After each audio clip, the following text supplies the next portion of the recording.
Greetings, citizens. Hey you beautiful little creepy human being you. Welcome to my channel and welcome to today's morbid makeup video. I'm so happy we could meet like this. I'm so happy that somehow in all of this craziness today, you and I were able to find each other on this crazy little planet that we call home. My name is Brittany or BRATTERSTEIN, whichever you prefer, and today we're going to be discussing Paris Bennett. We're actually going to be discussing the entire Bennett family, but in particular, we're going to focus on Paris because Paris, when Paris was 13 years old, he murdered his 4-year-old sister to punish his mother. So it's a hard one. But before we get started, if you have not yet had the pleasure, please make sure to join the Brat Pack by subscribing and ringing the bell because I put out a new morbid makeup video every single week and I would love to hang out with you. Yes, you, specifically you. Go ahead and do those things I said so that you can join us and become one of us. One of us. One of us. One of us. And I mean, you can also follow me on Instagram and Twitter if you want. They're both BRATTERSTEIN, but like, no pressure. So now that we're done with that pesky but totally necessary self-promotion, we can get into the story. And man, this one is so sad. It's probably one of the saddest cases that I think I've ever covered. Of course, that is subjective, but to me, it's just so heartbreaking. And there's so many layers to Paris and his family and his life. So today we're going to discuss Paris. We're going to talk about his life, his crime, his victim, which was his 4-year-old baby sister, Ella. We're going to talk about his mom and his grandmother a little bit and their lives because it appears that murder was already in the Bennett family long before Paris was brought into this world. So maybe it could be genetic, I don't know, but we're going to get into it and I'm going to tell you all about it right now. So come, gather around and let me tell you about the Bennett family tragedy. Okay, so we're gonna jump in our handy dandy time machine and we're gonna head to 2007 in Abilene, Texas. Apparently, Abilene, Texas in 2007, super religious place. It was described by locals as being in the Guinness Book of World Records for having the most churches per capita. It said that it had more churches than people and that everyone there was very religious, very close-knit, very nosy, and very judgy. And this is where the Bennett family lived in 2007 when this tragedy took place. At about 12:30 a.m. on February 5th, 2007, Charity, Paris's mother, received a visitor at her work. She was working at Buffalo Wild Wings, a late night shift on Super Bowl Sunday, and the visitor was the police, and they were informing her that her 4-year-old daughter was hurt. So naturally, as any mother would, Charity freaked out. She was like, you know, take me to my kid is hurt, take me to my baby, she needs me to be with her. And the police were a little bit vague at first, and they were like, you can't go, and she was like, why? And they were like, because she is dead. When Charity was informed that her daughter was dead, I can't even imagine, first off, what that was like. It must have been horrible, but she was like, well, my son was home, like they were home together, where is my son? And they were like, we have him. And when she asked where he was, this is when Charity received what I can only imagine is the absolute worst news any human being could ever get in their entire life. What Charity learned next would change her life forever. So apparently that night, Charity had left her 2 kids, 4-year-old Ella and 13-year-old Paris, with a babysitter while she went to work her late night shift at Buffalo Wild Wings. And somehow, and this makes me so upset because like, you know, you'll know. Somehow Paris, the 13-year-old boy, was able to convince his babysitter to leave early, leaving him and his baby sister alone in the house together. Which, first off, I'm not gonna blame the babysitter, but like, dude, like, she/he, I couldn't see if it was a woman or a man, should not have left, but you can't take anything back. What's done is done. After watching several hours of violent pornography and looking up snuff films on the internet, 13-year-old Paris went to the kitchen and he grabbed a knife and then he entered his 4-year-old sister's room where she was sleeping in her bed. He then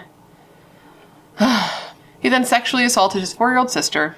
He punched her in the head, he stabbed her 17 times, and he choked her. And this attack wasn't a frenzied attack. It wasn't quick and intense and messy. It was slow and controlled and methodical. Some of the stabs were deep, but most of them were really shallow. And later he told police that he would put the knife in and then pull it out really slowly. And he said it felt like, and I quote, stabbing a mattress or a marshmallow. This is his 4-year-old sister. After murdering his sister, he got on the phone and he called a friend from school and talked for approximately 6 minutes. I couldn't find if he was like saying what he did, but the way it was reported, it doesn't seem like he was like confessing what he did. They said that he was more chatting, just casually chatting. He then got off the phone with his friend and called police and reported his own crime. Paris cried on the phone to the dispatcher and said, "I accidentally killed someone." And the operator responded and was like, "You think you killed someone?" And he's like, "No, I know I did. My sister. I feel so messed up." The operator asked Paris if Ella was bleeding, and he said yes, that there was blood everywhere all over the bed because he had stabbed her. She asked where he had stabbed her, and he said all over the place. So the operator was like, "Okay, take her out of the bed, put her on the floor, and perform CPR." So the operator told him how to do CPR, and he had set the phone down, and you could hear him counting to do the CPR. And it turns out he was faking all of this. He was faking doing CPR on his sister, doing the counting, making it seem like he was actually helping, but he wasn't. He just sat there because he already knew that she was dead. On the 911 call, Paris talked about how he had woke up hallucinating and that he thought his little sister was a demon and that that's why he attacked her. But again, all of this was fake. Even the crying was fake. Charity, his mother, has listened to the 911 call, you know, numerous times, and she says that that's not even how Paris cries, and that when Ella was found, she was face down on the floor, so he clearly was not trying to help her. Paris was arrested, obviously, and the street in front of their home was just filled with people, with police and medics and neighbors and news crews, and poor Charity had to watch her 4-year-old daughter be wheeled out in a body bag. She says that it was like zipped up to her chin, and that when she looked at her daughter, she had a big mark on her head from where she had been punched. After a couple of hours, they had taken baby Ella away and the streets were empty. It was like nothing had ever happened. And poor Charity was sitting in a defense attorney's office trying to help her son, the only child that she had left. Which I can't even imagine. I can't even imagine like trying to help the person who killed your child, but it's also your child. Like, I don't have kids, so this whole case is very confusing to me, but I just feel so bad. Charity has said that this was, I mean, obviously a very complicated time for her because on one hand she felt like she was betraying Ella by helping Paris, which I can understand why she would feel like that. And she said that she also felt like a bad mother because if Paris could do something so just terrible, she must have done something wrong. And she didn't want to help Paris get away with murdering Ella. She said she just wanted to try to get him into a mental institution because clearly something must be wrong with him for a 13-year-old to do what he did, and she wanted him to, you know, be put in a mental institution as opposed to jail because she didn't feel like jail would help address the issues that he was clearly suffering with. His grandmother even offered to pay for Paris to stay in a mental institution even if she had to pay for it for his entire life. The first time Charity saw her son after he had killed her daughter, they sat together in a room and Paris like sat in a chair far on the other side of the room against the wall, and he said to her something that's just like absolutely chilling to me, and I quote here. "You used to say that you would never be able to kill anybody unless they hurt one of your kids. I bet you didn't think it was going to turn out like this. What are you going to do now?" Which just like, ugh. Initially, Paris had said that he had killed his sister because he was hallucinating and she looked like a pumpkin-headed demon on fire, right? But he didn't stick to that very long, and he ended up admitting that oh my God. He ended up admitting that he actually had initially planned to kill his mother and that he wasn't sure when he had switched it to Ella, but he realized that by murdering Ella, he'd be putting his mother in more pain. So that night he was gonna kill Ella, and then he was like, maybe I'll lie in wait and then kill my mom when she comes home. I'm just gonna like play it by ear, you know, real casual. And then after he killed Ella, he realized that it was way harder to kill a person physically than he had anticipated.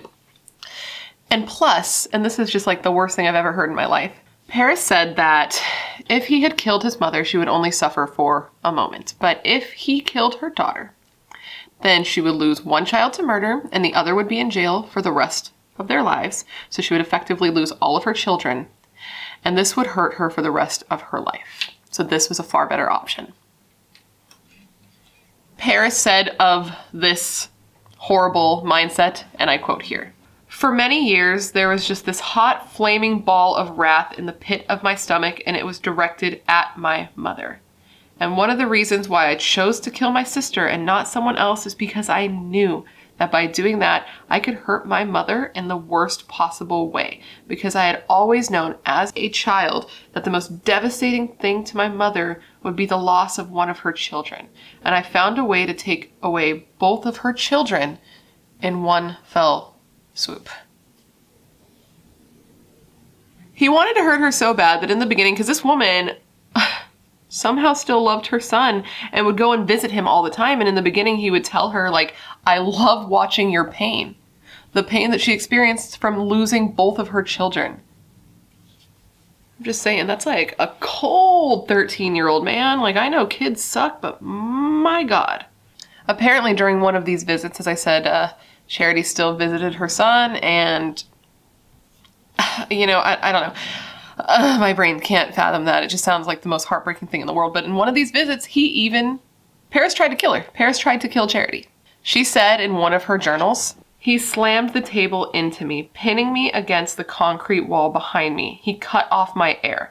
I was in shock, paralyzed. I thought I was gonna die there. He then pulled the table back. I caught my breath and he slammed it into me again. So there were a lot of reasons that Paris was upset with Charity, one of which was that, okay, so Charity had a drug problem. She had a pretty serious heroin addiction prior to Paris being born, but she had, right before getting pregnant with him, kicked it. She had been clean about a year. She got pregnant with him and she stayed clean like that whole time. She was completely good for years and years and years, more than 10 years. Though she had been clean so long, you know, as is pretty common with addicts, she did have a relapse. When Paris was 12 and Ella was 3, she had a 6-month period where she was using cocaine again. And Paris was very upset by this. He felt hurt and he felt rejected and he felt like he wasn't enough to keep her sober. He really resented her for this. And during that time, which is so sad, when she was, you know, struggling with drugs again, Paris really stepped up and he took care of Ella when she wasn't able to. And it's just really sad because him and Ella were actually really close. We're going to get into all of that, but he has said this wasn't like the main thing that made him do what he did, but it is believed that this was a factor in his rage towards her. And I just want to really quick jump in here in the middle real quick. I don't want to see any comments about Charity and her drugs and that making anything about what happened in her family excusable. Nothing. I get stupid comments like that sometimes. I don't know who raises these people, but just don't say it. If you're gonna say it, just click out. I don't want your hateful shit here. But anyway, let's continue. So the defense in this case, like Paris's defense attorney, wanted to plead not guilty and actually try to get Paris off for his crimes, but Charity didn't think this was the best idea. Obviously, she loved her son. She didn't want him to be put away for his life, but she knew he needed help, and plus she was scared of him. She didn't want him to come home. I mean, do you blame her? Jesus Christ. He says he did this to hurt her and that he planned to kill her. Like, absolutely not. That's crazy. And she thought that he needed help, but the prosecution wanted to go after the maximum and get him put away for as long as possible because, I mean, what he did was just horrible. Horrible. In the end, Paris Bennett was found guilty and given 40 years in prison and will be eligible for parole in 2027 when he is 33 years old. It's like 6 years from the time that I'm uploading this. While in custody, Paris was given psychological evaluations to determine, you know, what was going on inside of his head, and it was determined that Paris Bennett is both a sociopath and a psychopath, and it was recommended to Charity that if Paris ever be released, that she should go into hiding. Initially, Charity was in denial that Paris had these mental defects, but after a bit of time, she started to put 2 and 2 together, and she decided that she wanted to have him tested herself.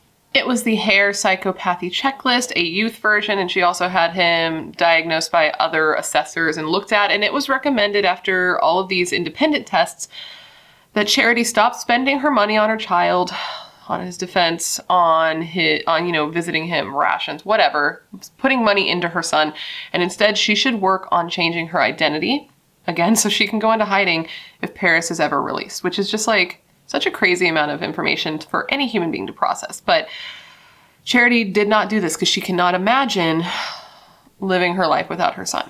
Of the situation, Charity said, and I quote, and I know I'm giving you a lot of quotes here, but I feel like it's very important to hear these things from these people's point of view so you can really understand where they're coming from. So, my son is a psychopath.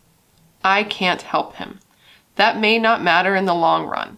What may matter is I can't, not at this point, give up on him either. I love my firstborn with as much intensity as I have since the day I found out I was pregnant with him. Oh my God, that gave me some tears. Whew. I feel so bad for her. Charity believes that if Paris is ever released, he may try to kill her one day, which is just such a wild thing to live with. I can't even imagine having that knowledge in your brain. She says she knows that he is sick and she knows that it does not bother him that he sexually assaulted and murdered his 4-year-old sister. She loves him. She still visits him. She still talks to him on the phone all the time. Even though she says that she knows there is an inherent darkness inside of her son. She believes that this is laying dormant in him right now, but under the right circumstances, it would come out and he would kill again with just as much disconnection and disinterest as he had killing his own sister. And, you know, I gotta say that I believe that too. I feel like when a murder like that happens and it is sexually motivated and there's so much hate and sex and all of that in it, that's something in you that I feel like you don't just shake. And Paris even admitted himself that as he killed his sister, the more violent he became, the more excited he became.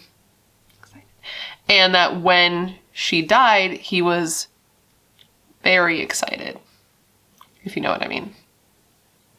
Which is just absolutely horrible to me because, like, that was a baby. You know, I hate kids' cases, I've told you this, but, like, that was a baby. 4 years old, man. That breaks my heart. In contrast to all this darkness and hate, Paris says that he misses his family and that it really weighs on him heavily knowing that the family he had, the family he loved, is gone forever and that it's gone because of something he did. He says that being in prison wouldn't even be so hard for him if he knew that it was his mother and Ella that were going to be coming to visit him. But I'm sorry, Paris, that can't happen because you killed Ella. So now that we've talked about how Paris ended up, let's talk about who he is and his start. Paris Lee Bennett was born October 10th, 1993, making him a Libra. He was given the name Paris Lee after his 18-year-old mother, Charity Lee. Paris was an incredibly smart kid growing up. Paris was actually tested and has a genius level IQ of 142, with the average being anywhere from 80 to 119. He was always getting good grades in school and getting letters from his school officials congratulating him and his family on just how smart he was and what a good example he could be for his classmates. Paris was very artistic and creative and started drawing when he was only 3 years old. I've seen some of his drawings and they are pretty good. As a child, he wanted to be a pathologist, not a plain old doctor, not a lawyer, not a fireman or a police officer like most little boys, but a pathologist specifically. He was a calm, quiet kid who had a bit of a nervous tic where he would pick lint off of all of the people's clothes that were holding him, and like the little pills, he would just pull them off of clothing, and he would eat the fluff off of his Pooh Bear stuffed animal when he slept at night.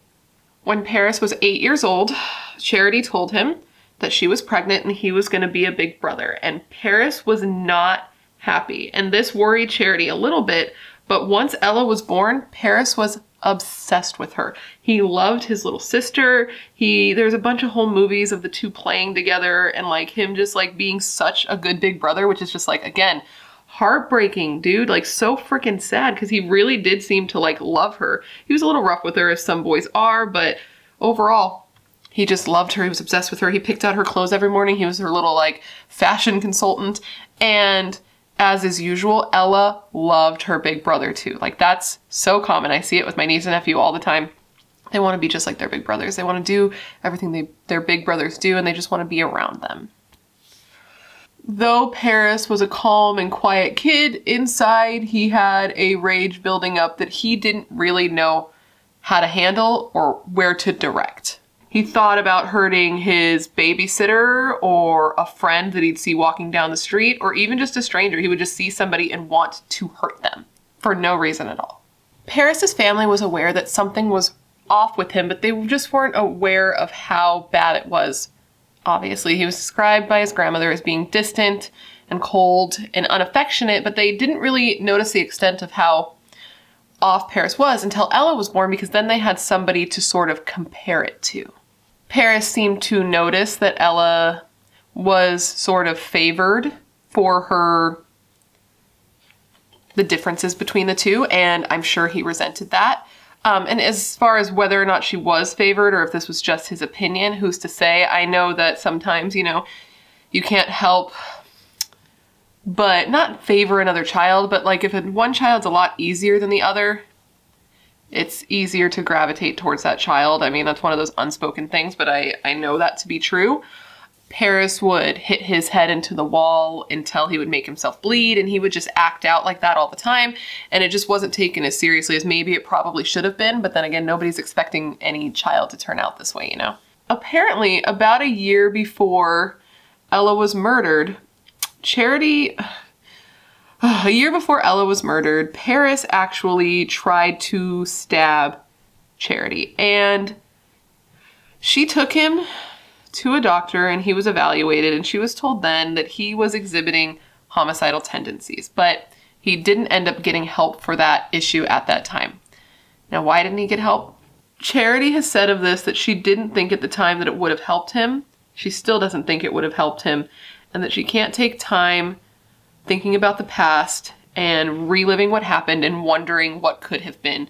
And she says that she doesn't regret any of those decisions. Now, I'm not a psychologist or anything, but I watched her interview where she said this, and I do believe that she actually does regret not getting Paris help then.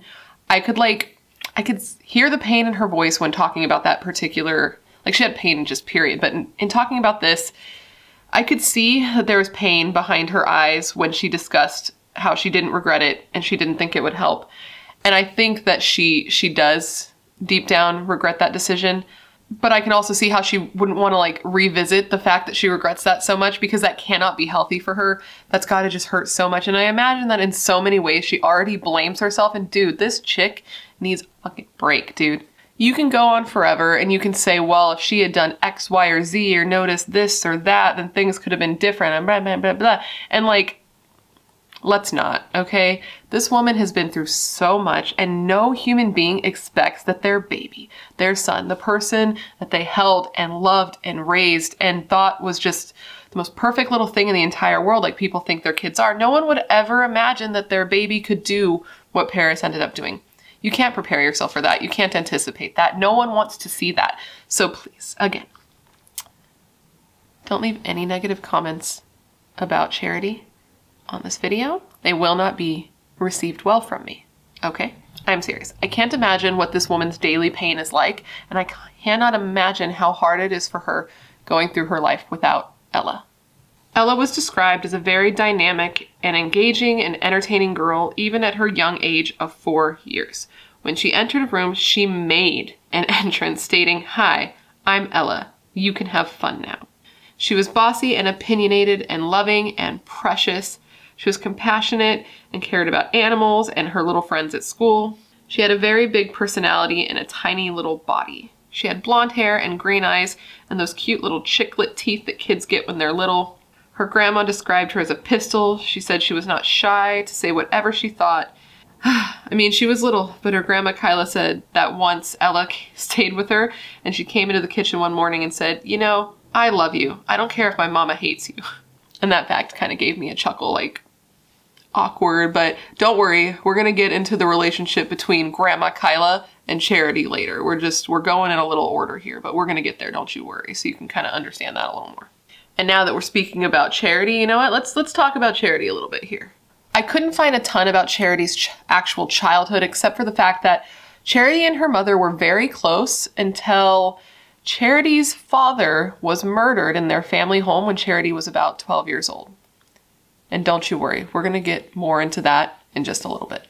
Charity was a wild teenager growing up, and by the age of 17, she was already addicted to shooting up heroin, but had somehow still managed to graduate high school with honors. It seems like brains just ran in that family. A year after graduating high school, Charity got herself clean and sober, which, like, Good for you, girl. That's such an impossibly hard thing for so many people to do, but she found that being sober was really challenging for her. She had been hoping that by getting clean and sober, her life would be better, she would be happier, but she was realizing that being sober for her meant that she was still wildly unhappy, but that she had nothing to use to escape this unhappiness.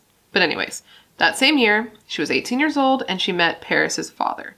And shortly thereafter became pregnant, and when she found out she was pregnant with Paris, she says it saved her life. She had previously told herself that if she hadn't gotten better soon and happier soon, she was just going to OD and end her life.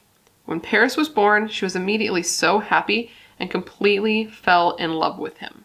Paris was Charity's shining star. He was a lighthouse in the distance in the storm of her life, and he saved her life. But sadly, he would also be the person to ruin it later. Charity had been married twice in her life, once to Ella's father and once to another man, not Paris's father, though. They never got married. But neither of these marriages lasted even a full year. And this seems to be something that is in the family as well, because Charity's mother, Kyla, had been married several times. Charity said she thinks it's somewhere between 7 and 8. She couldn't even keep track of how many times her mom got married. But overall, Charity's track record with men just didn't seem to be very good. Honestly, to me, it sounds like she ended up with like a bunch of losers. And it makes me think of this quote. I once heard this quote that was, we accept the love we think we deserve. And I wonder if this was just the kind of love that Charity thought she deserved, especially because we learned some stuff about her childhood, which we're going to get into. We're going to get into her mother and that relationship a bit. And I wonder if because of how she was raised and the relationship with her mother made her feel like she didn't deserve a better love than this, which is just really heartbreaking. But I feel like that's pretty common also. So, of these men, let's first discuss Paris's father, which I'm sure you're kind of curious about that. There's not a ton of information, but Paris's dad, when he first found out that Charity was pregnant, he quickly dipped like a winner does, and he was gone a little while. He ended up popping back into the family's lives when Paris was almost 2 years old, and Charity noticed that he seemed very different. He was definitely clearly off, and it turns out that he was diagnosed with paranoid schizophrenia. He had both auditory and visual hallucinations, and he didn't end up staying in Paris's life. And that's pretty much all we know. I wish we knew a little more, because I would love to like see how maybe that could have affected Paris, but he doesn't seem to have any of that, so it doesn't really matter, I guess. But he dipped when Paris was first born, showed back up, dipped again, and that's that. So now, Ella's father. This guy had some troubles with alcohol, and he just seemed to kind of like have some troubles in general. So I read that one night he was driving and he was pulled over by a cop, and the cop was like, get out of the car, you know, please exit your vehicle. And he was like, no, I shall not. So the cop came over to the car, and he like reached in the car when he still wouldn't get out. He reached in the car. I don't know what he was trying to do. Maybe he was trying to like unlock it, turn the car off. I'm not really sure. But when the cop did this, Ella's father was like, peace, and started to drive. And he drug the officer for a while, which is like, not good. That's not what you do, sir. And in the process of this happening, the cop shot Ella's father in the leg. And when Charity heard about all this, she was like, okay, this is too much. And she effectively ended that relationship, which good for her. You don't need that kind of energy around kids, dude. Like, absolutely not. Charity decided she just wanted to be a single mother. She wanted to do what was best for her kids. So they were like all she had in the world, dude. Like, and that's just what makes it so sad. Like, losing a kid is always sad, but like knowing like she gave up everything just for her kids. She wanted them to have the best. They were her entire world. They were all she had. And, you know, one is dead at the hands of the other, and they're both gone forever. And that's just like the saddest thing I've ever heard in my entire life. Like, that's why I say this case is so sad, because it's like, shit, dude. Ever since Ella's death, Charity associates Ella with butterflies, because that was the last drawing that she did at school, like a 4-year-old girl would. And Charity actually has a like half sleeve on her arm of just little butterfly drawings. They look like maybe they were drawings that Ella did. They're just kind of watercolory, no black outlines, just little butterflies all over her arm. After losing both of her kids, Charity went like through a pretty severe depression and had a really hard time, as I'm sure you can imagine. And it's even like harder when you're an addict, because, you know, everything tempts you to use I didn't see that she started using drugs again. I did see that she got a little bit of an issue with alcohol and that she had even considered taking her own life. I'm really glad that she didn't, but she was just like totally alone at this point because both her kids are gone. Her father, gone, dead, murdered, remember? And her mother and her just did not have a good relationship at all. So she was just completely alone. Speaking of Charity's mother, let's get into her a little bit, because remember how I said that Paris wasn't the only homicidal member of the Bennett family, allegedly, which I find incredibly interesting? Well, let's discuss Charity's mom. Paris's grandmother, Charity's mother, well, her name is Kyla. When Kyla was only 29 years old, she was actually charged with killing her third husband, Bobby Bennett Jr. So she had 3 husbands by the age of 29. We now see where Charity got her relationship patterns from. Anyways, Bobby, Charity's father, he was murdered. He was shot several times through the back of his head, his heart, and into his back in an apparent execution. Bobby was found in the family home, and it was determined that it appeared to be a murder for hire. Apparently, from what I read, Kyla and Bobby had been married before, had gotten divorced, and had just remarried in Vegas 3 days prior to his murder. About a month after Bobby's funeral, Kyla was arrested and charged with murder and conspiracy to commit murder. It was said that she had paid 3 men $50,000 to come into her home and murder her new husband. Kyla claims that this never happened. She says that she did meet with somebody once and just kind of like discussed a murder for hire contract, but that she never really went through with it. It was just for curiosity. But like, Kyla, he ended up dead though. So, I mean, anyways, she was in jail for 6 weeks, and then she was on trial for 6 weeks, and then after nearly 6 hours of deliberation, she was acquitted of these charges. I just noticed that it was 6 weeks in jail, 6 weeks of trial, and 6 hours of deliberation. Is Kyla a demon? When Charity was younger and growing up, she believed that her mother had been framed and that she wasn't responsible for her father's death. But as she got older, and especially after Ella was murdered, she started to kind of question it a little bit, especially because probably Paris was a psychopath, and Paris and his grandmother are very, very similar, which we're gonna get into a little bit. But she started to sort of look into it, and she was like, okay, I wanna like look more into my father's death. So she ended up looking at the case file and talking to officers who were around at that time and to kind of see what they thought when it came to Kyla and Bobby's murder, Kyla's involvement in Bobby's murder. When she looked at the old case file and notes from the officers who were involved in her, you know, arrest and stuff, she found a lot of interesting notes. She found that Kyla would often kind of slip up and seem happy about her husband's murder. She found that Kyla had actually drawn up a schematic of their home indicating what door would be unlocked, which is like, oh, why would you do that? Charity believes that her mother killed her father and that she got away with murder. And you know, in looking into the case a little bit and in watching interviews with Kyla, I actually think so too. So in the interview, Kyla was talking about how she's a good manipulator, how the whole family's good manipulators, how Paris is a good manipulator, Charity's a good manipulator, even Ella was a good manipulator, which I just found to be a weird comment because like, I don't know how a 4-year-old would be a manipulator, but what do I know?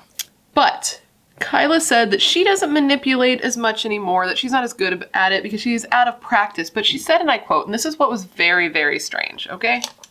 She said she's out of practice because, and I quote, I don't have a company to manipulate.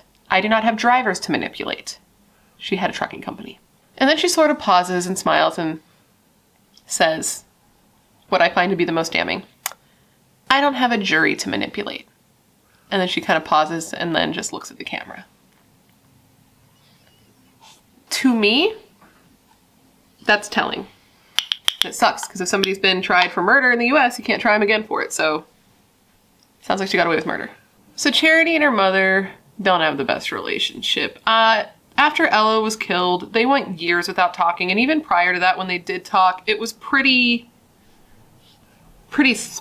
sparingly. Is that the word I'm looking for? Like, they didn't talk a lot. The relationship has always been pretty strained. Kyla was a beautiful woman, and as I said, she was married several times throughout Charity's life, which instability like that, can never be good for a child's development already, and Kyla herself has admitted that she probably wasn't the best mother. She drank a bit, she had a bit of a drug issue, and she often left Charity alone with nannies. She just didn't sound like a very hands-on mom, in my opinion. I'm not judging, I'm just saying she didn't sound like a very hands-on mom, but it was also a different time. Charity just grew up craving more attention than her mom was either able or willing to give her, and she grew up believing that her mother didn't really like her and that nothing she did was good enough for her. Kyla just saw this as her trying to live her life independent of just being a mother, continuing to be a human being, which I can understand wanting that, because that's one of my biggest fears about motherhood, is like losing yourself entirely and becoming only a mother and no longer the person.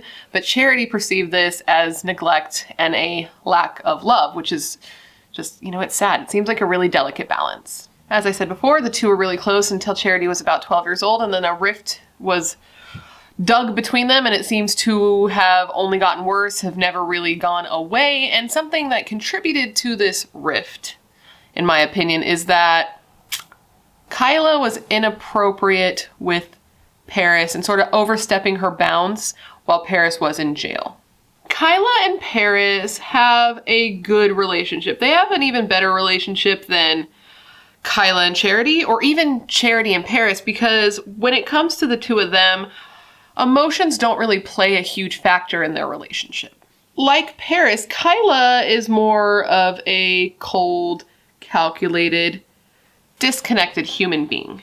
And Paris describes his grandmother as being just like him. Kyla has even stated that she doesn't think there's as much wrong mentally with Paris as people think, and she does not believe that he is a sociopath, which is just like, what does she think then? But I don't know. And so while Paris was in jail, Kyla started sending him books and materials that Charity felt were inappropriate, given that he was in jail for sexually abusing and murdering her daughter, okay? She was sending Paris comic books, and in these comic books, it showed scenes of women being raped, women being beat, bondage, things like that. And though these books weren't like dedicated strictly to these pornographic like images, they were just included in the story, Charity still found it to be highly inappropriate. And I mean, yeah, same, especially considering this is the kind of shit that he was watching before going in and assaulting and murdering Ella. So in response, Charity actually went to the police and requested that Kyla no longer be able to send Paris any sort of books. They could talk, they could visit, they could do whatever, but she wasn't allowed to send him anything because she said that her mother had a serious lack of good judgment. In response to this, Paris and Kyla sued Charity and wanted to have her parental rights stripped away and those parental rights given to Kyla. Okay, so Charity was pissed. In addition to being pissed, Charity was just like, I'm sure heartbroken, dude, because in addition to like this lawsuit, Paris also wrote her a letter essentially like breaking up with her as his mother, which is just like, bro, like shut the fuck up. You've already done so much. But in response, she wrote him a letter back and she said a lot. But one thing that I found notable was this quote here. Be wary of your grandmother. She may look different, but she is just like you. In this letter, she also said, you know, if you want to end this, fine. If you want to go through with this lawsuit, fine, but I'm never going to talk to you again. This is going to be the last you hear from me, which seems harsh, but like she knows what's best for her son. She's his mother, and she wanted to protect Paris from his grandmother's influence. And in response to this letter, he did drop the suit. He was not willing to lose his mother permanently over it. So where has everybody landed? Well, Charity had another child, a son, in 2012 that she named Phoenix Lee, just like Charity Lee and Paris Lee. Charity raises Phoenix alone. She says that when it comes to her kids in her life, she is not willing to compromise or negotiate, so she chooses to be a single mother, and she says that that's how she wants it. So sad. Baby Phoenix was born with a pretty serious heart defect, and he had to have open heart surgery when he was just 6 days old. And he had to have a feeding tube, and I believe he still has to take heart medication to this day, which is just like, this woman. But she says that having Phoenix reminds her of what happiness is like and what really, really loving someone is like, which is just like, again, so heartbreaking. And she says that because she talks to Paris, she told Paris about the baby and about his heart defect. And she says that when she told Paris that Phoenix had a heart defect, Paris cried like she had never heard him cry in his entire life, not even when he killed Ella, not when he was put in jail. This was like the worst she'd ever seen him cry, and he said to her that it wasn't fair, that after everything he put her through, she would now have to deal with having a sick baby. Charity even lets Phoenix and Paris speak to each other. Charity says that she would never in a million years actually trust Paris and Phoenix to be alone together. She's not at all comfortable with them talking.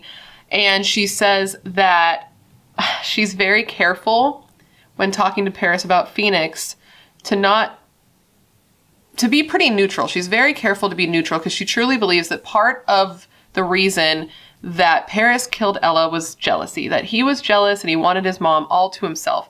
So she's super careful when talking to Paris to not show how much she loves her new son, which is just like, wow.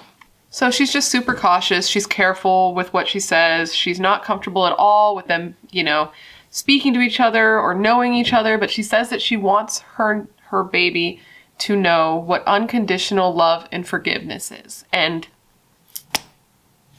again, it just hits my heart super hard. And Paris wants to know Phoenix, or at least he says he does. He writes him letters and sends him drawings and sends him cards. And he says that the content is a little adult because, I mean, it is his life in prison. So he's asked Charity to just put them in a box and give them to Phoenix when she feels that he's, you know, emotionally mature enough to read them, and he just wants his brother to know him. Charity has, in more recent years, tried to solve things with her mother.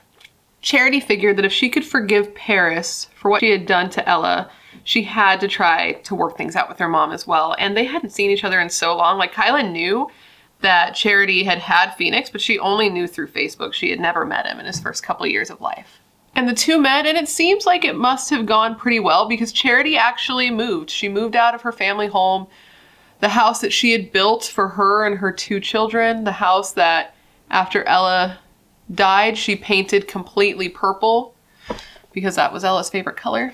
Well, she moved out of that house and moved to Georgia to be closer to her mother and to have, you know, that strong family bond and to, you know, just improve things, just try to move on and like repair the life that she had.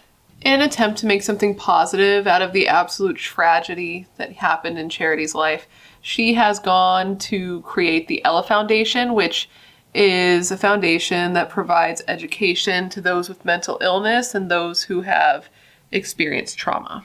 It appears to be like a sort of group where people can sit and talk together about what they're experiencing and what they're feeling and tell each other their stories, sort of like AA. Like, that's one of the only things that I can think of to compare it to, just because I haven't had this kind of thing happen. Oh, or like grief counseling.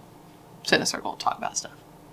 Like in the beginning of Hereditary, where the mom's sitting at like one of those groups to help with grief. It feels something like that, but I could be wrong. Look into it yourself. I'll try to remember to link it down below. And that's kind of where we're left off now, is with a healing family and Paris in jail for at least 6 more years until he's eligible for parole. Man, only 6 years, that's so wild. Can you imagine if he did get out? Paris says that what he did when he was 13 years old is not indicative of the man he is today. And he says that though many people worry that if he gets out, because he's killed before, he will kill again, he says that that's not the case and that he is ready to prove people wrong. And I don't know how I feel about that, to be honest, because, I mean, he was seen by a lot of professionals and he was diagnosed as a psychopath and a sociopath, and I mean, his crime was just so hate-filled and sexually motivated, and I feel like that sort of darkness, when it's in you, it's really hard to manage. Like, do you know what I mean? Like, most people who have that, it's not a one-off thing. In 2017, Paris said in an interview, and I quote, "I chose to do my crime and I take full responsibility for my crime.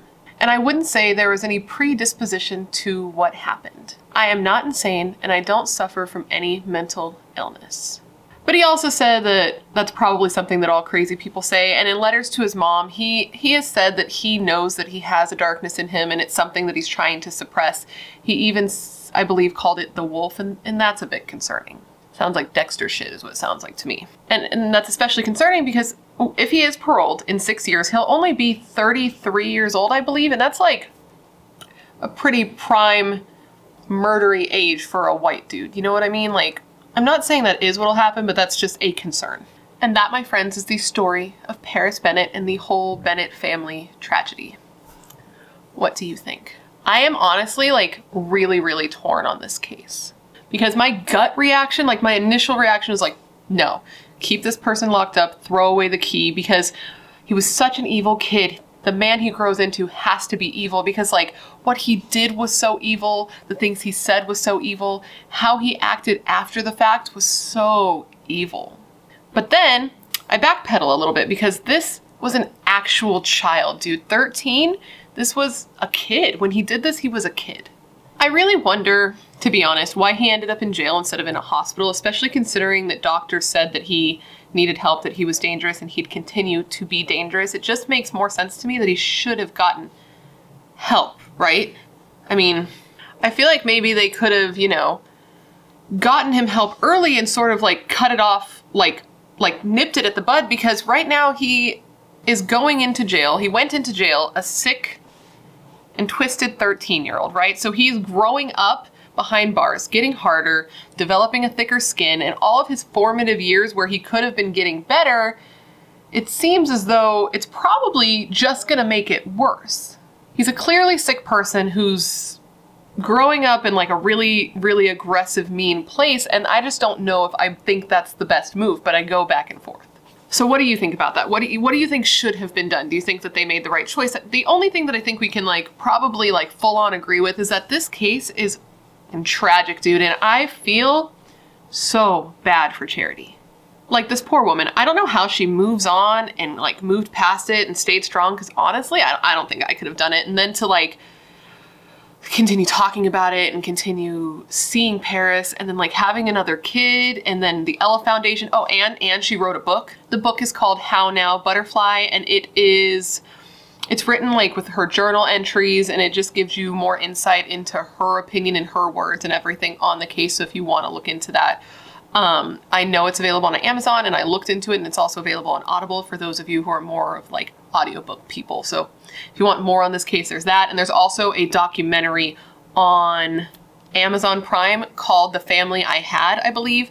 Thank you, Miss Jennifer, for recommending that documentary to me. It was incredibly helpful. I watched it twice in preparation for this video. So if you want to learn more about the case, that is where I would say to look, so you can see like the interviews, firsthand accounts from the people who are really truly affected by this tragedy.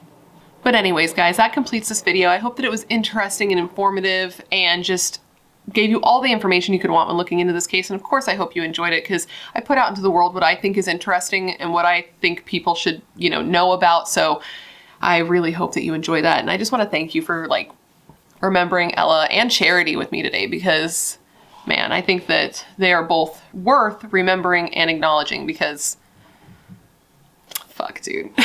Please let me know of any cases you would like to see me cover down below, because as you know, I have a long, long list of cases that I plan to cover, but every single time you put a case suggestion down below, I put it on my list and I add your name next to it to give you a shout out, because I know you're filled with good taste and good ideas, otherwise you would not be here.